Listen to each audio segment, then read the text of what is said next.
sizin övladlarınız, xəstə övladlarınızı gəlib deyirlərmiş ki, zorla aparağın hərbisi. Bəli, belə hallar var.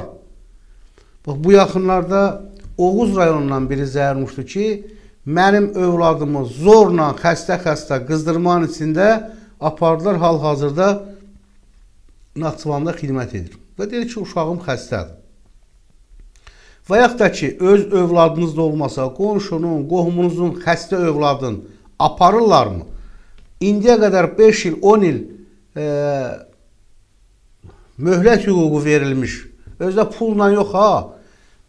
Hərbi komissarlıqlar tərəfindən möhlət hüququ verilmiş şəxsləri indi deyirlər gəlin aparın. Bu, təkrar edirəm, artıq bunu elan etmək lazımdır. Bunu niyə gizlədirsiniz? Artıq Azərbaycanda əskər çatışmamazlığı var.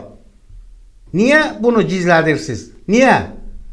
Niyə? Gözünü çıxdı, canını çıxdı, uşaq pulu vermədiniz vətəndaşlar övladını böyütməyə. Hərə bir uşaq, bəziləri də xəstədir, o xəstə uşağı da sənə xidmətə verəcək. Niyə də verməlidir?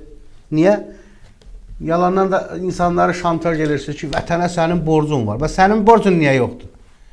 Və necə olur vətənə xidmət edən, canından keçən şəxslərə 80 manat müavinət verilir?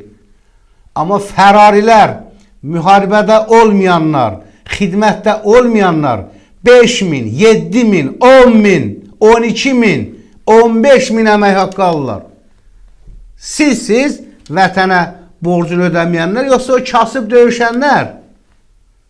İnsanları şantaj etməyin. Bu şantajdır. Açıq deyirəm sizə. Xidmətdə olan, canım bu torpaqdan ötürü əsirgəməyən, sinəsin, vətən sinəsinə sipər edən, bədənində 20-30 qəlpi olan, gözü olmayan insanların əlilliyini alırsınız. Bəli, fərarilər bu günləri xidmətdə olanlara qanunla bağlı leksiya oxuyurlar. Siz gedib cəmaatın balasını nə aparırsınız, xəstə balasını? Niyə aparırsınız xidmətə? Niyə? Kasıbdır ona görə. Atası yoxdur ona görə. Anası savadsızdır ona görə. Tərbiyəniz olsun, əxlaqınız olsun, qeyrətiniz, namusunuz, şərəfiniz olsun. Adam da aparıb vərəm xəstəsinin, cəmaatın, minlərlə valideynin balasını vərəmlə yoluxdurarmı?